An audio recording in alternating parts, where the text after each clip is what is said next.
आप देख रहे हैं देश लाइव, देश की आवाज। मैं जब तक जिंदा हूं, मैं धर्म के आधार पर इस देश को बांटने नहीं दूंगा। दोस्तों सुना आपने, ये है हमारे देश के प्रधानमंत्री नरेंद्र मोदी जो कह रहे थे कि जब तक मैं जिंदा हूं तब तक मैं धर्म के आधार पर इस देश को बांटने नहीं दूंगा या बंटने नहीं दूंगा। ये नरेंद्र मोदी बोल रहे हैं, लेकिन आगे आपको खबर जो दिखा रहे हैं, यही बीजेपी के नेता, बीजेपी के सांसद, बीजेपी के संसद पद के उम्मीदवार, बीजेपी के प्रत्याशी किस तरीके से धर्म के नाम पर मुस्लिम महिलाओं को और मुसलमानों को परेशान कर रहे हैं, वो मैं आपको इस खबर में दिखा रहा हूं। अस्सलाम वालेकुम, आदाब, नमस्कार, सत श्री अकाल। देश लाइव में आपका स्वागत है। मैं हूं सहाल कुरैशी। दोस्तों अगर आपने अपना चहीता चैनल देश लाइव सब्सक्राइब न किया हो तो जरूर सब्सक्राइब करें, ज्वाइन बटन दबाकर भी हमारा ज्यादा से ज्यादा सहयोग करें। चौथे चरण के लिए आज 10 राज्यों की 96 सीटों पर, लोकसभा सीटों पर आज मतदान किया जा रहा है। आज भी जो है वो कई जगहों से खबरें आई है जहां पर खासकर मुस्लिम वोटरों को परेशान किया गया है। कई जगहों पर जो है वो मुस्लिम महिलाओं का बुर्का उठाने की और खोलने की कोशिशें की गई है। अलग अलग खबरें आई, आपको बताऊंगा मैं। सबसे पहले हैदराबाद की लोकसभा सीट से बीजेपी की जो उम्मीदवार है माधवी लता, जो कि AIMIM के अध्यक्ष असदुद्दीन ओवैसी के खिलाफ बीजेपी की उम्मीदवार है, वो जो है वो एक पोलिंग बूथ पर पहुंची। वहां पर उन्होंने पुलिस को धमकाया, कहा कि आप सबके नकाब बुर्के खोलकर चेक करिए। और उसके बाद माधवी लता आगे जाती हैं और कुछ मुस्लिम महिलाएं जब वहां बैठी है बुर्के वाली, तो उनके नकाब उतरवाती हैं, बुर्के के नकाब उनसे ऊपर करवाती हैं। उसके बाद उनके आधार कार्ड, उनके डॉक्यूमेंट चेक करती है। अरे इसमें तो आपकी उम्र इतनी है, अरे ये है, अरे वो है, करके उनको परेशान किया जाता है। सवाल ये उठने लगे कि क्या बीजेपी का कैंडिडेट या कोई भी कैंडिडेट इस तरीके से पोलिंग बूथ में जाकर मतदारों से बात कर सकता है, मतदारों के बुर्के हटाकर उनके ID डॉक्यूमेंट चेक कर सकता है? इस मामले ने तूल पकड़ा।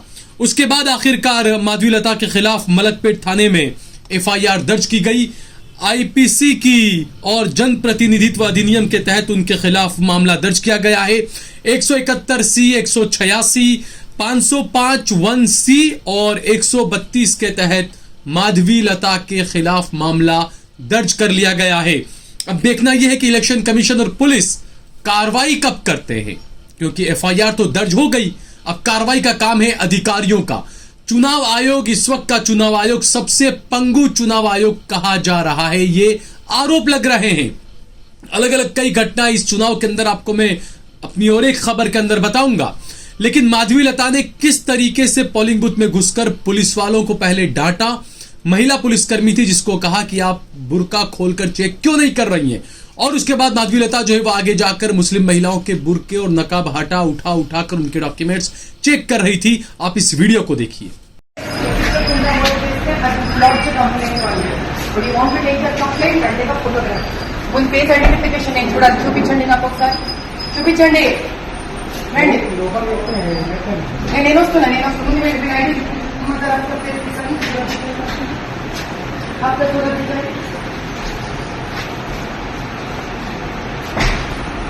मैं फोटो తీసుకొని నాకు ఈమె మీద కంప్లైంట్ లాడ్జ్ చేస్తున్నాను. Take a photo I lodge complaint on that. నా ఫోటో लीजिए, take a photo and complaint.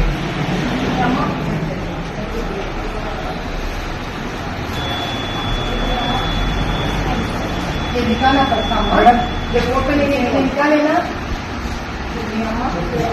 हमें बराबर निकाल लिया मैडम। ये तो 38 है, आप 38 के कहा है उतारिए आप।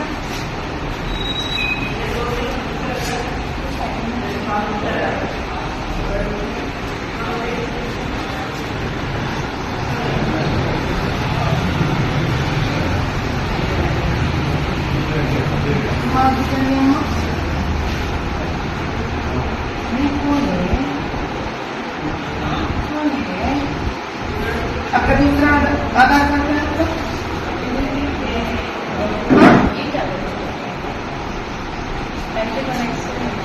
कितने साल पहले बना हुए हैं?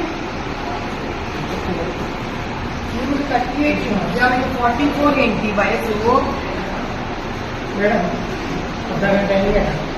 तो देखा दोस्तों आपने, यह है माधवीलता बीजेपी की प्रत्याशी जो कि हैदराबाद से है। ये सिर्फ हैदराबाद में ही नहीं हुआ, आपको एक और बताता हूं मैं, तेलंगाना के निजामाबाद से बीजेपी के सांसद हैं अरविंद धर्मपुरी। अरविंद धर्मपुरी ये भी जो है एक पोलिंग बूथ में घुसे और वहां पर भी वो गुस्सा करने लगे अधिकारियों को, जो चुनावी अधिकारी थे उनको, रिटर्निंग ऑफिसर्स को, और वहां मतदान कर रही महिलाओं को धमकाकर डराते हुए नजर आए। यहां पर जो बीजेपी के सांसद हैं अरविंद धर्मपुरी, वो वहां पर अधिकारियों को चिल्लाकर मुस्लिम महिलाओं के सामने पूछ रहे हैं कि यहां पर ये बुर्के वाली महिलाएं क्या कर रही है, ये बुर्का पहनकर कैसे आ गई हैं। अब आप सोचिए, बीजेपी प्रत्याशी की बुर्के के लिए इतनी नफरत। हमने देखा था पिछले कुछ सालों में कर्नाटक के अंदर किस तरीके से बुर्के को लेकर एक बड़ा हुआ बनाया गया था, किस तरीके से एक मुस्कान देश की बेटी जो कुछ भगवा गुंडों के खिलाफ खड़ी हो गई थी सीना तान कर अकेली। तो ये बुर्के के लिए जो नफरत है, ये किस तरीके की नफरत है। नरेंद्र मोदी कुछ और कहते हैं। पहले आप देखिए ये वीडियो, जो अरविंद धर्मपुरी है उनका ये वीडियो आप देखिए। ఎట్లా తెలుస్తుంది మీకు? మీరు ఉల్టా నాకు చెప్తున్నారు ఏంటండి? మీ పేరేందండి? మరి ఏమి డ్యూటీ చేస్తున్నారా టైం పాస్ చేస్తున్నారా? మరి అలా కాదండి, మీరు ప్రిసైడింగ్ ఆఫీసర్, వాళ్ళు ప్రాబ్లం చేస్తున్నారు ఓటే చేస్తారా? ఇప్పుడు మన ఓటరా కాదా ఎట్లా తెలియాలి మీకు? మరి ఎట్లా తెలియాలండి మీకు? तो देखा दोस्तों आपने ये वीडियो, ये सीधे तौर पर चुनाव अधिकारियों को और मुस्लिम महिलाओं को डराना धमकाना नहीं है तो और क्या है? क्या कहेंगे साहब? क्या इस बीजेपी के सांसद के खिलाफ अब तक कोई एफआईआर दर्ज की गई है? ये सवाल उठना लाजमी है। एक तरफ हमने आपको सबसे पहले जो बयान सुनाया प्रधानमंत्री नरेंद्र मोदी का, जो ये कह रहे थे कि मैं जब तक जिंदा हूं तब तक मैं इस देश को धर्म के आधार पर बांटने नहीं दूंगा। तो ये आपके खुद के सांसद और आपके खुद के प्रत्याशी क्या कर रहे हैं मोदी जी? इसका जवाब आखिर कौन देगा? आखिरकार इस देश में किस तरह की राजनीति हो रही है? किस तरह के आजाद व शफाफ स्वतंत्र चुनाव किस तरीके से हो रहे हैं? ये सवाल उठना लाजमी है कि इस तरीके से मुसलमानों को प्रताड़ित किया जा रहा है पोलिंग बूथ के अंदर घुसकर जाकर, हैरानी की बात है। दूसरा, अगर आप ये कहते हैं कि मुसलमान औरतों का बुर्का उठाकर चेक किया जाना चाहिए, तो आप एक और ये वीडियो देखिए। ये बताया जा रहा है, ये दिखाने की कोशिश की जा रही है कि मुस्लिम महिलाएं नरेंद्र मोदी का वेलकम करने की तैयारियां कर रही है। चलिए, हमें खुशी है कि मोदी का वेलकम करने के लिए ही सही पापा की शहजादियां आखिर बुर्के में तो आई, लेकिन जो बीजेपी के नेता वोटिंग के वक्त बुर्का उठाकर चेक कर रहे थे, क्या इन महिलाओं को, इन लड़कियों को चेक करेंगे? ये बुर्के वाली लड़कियां कौन हैं? दिखाएंगे आपको, इस वीडियो को भी देखिए आप।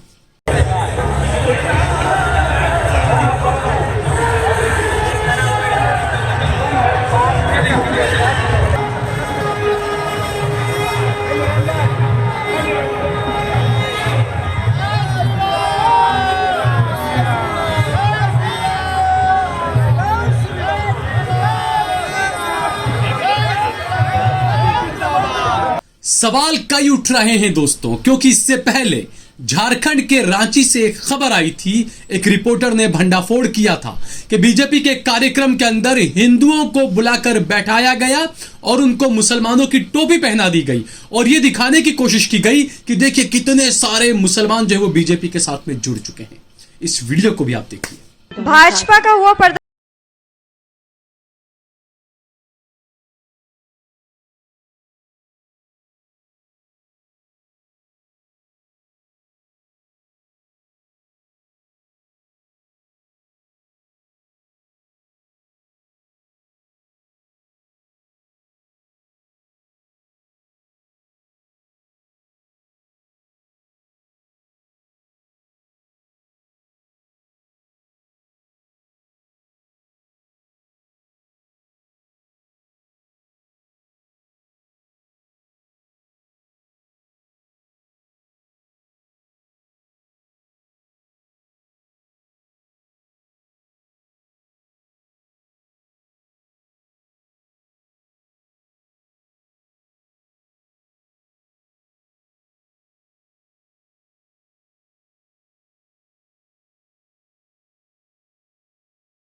नहीं पहन पाए।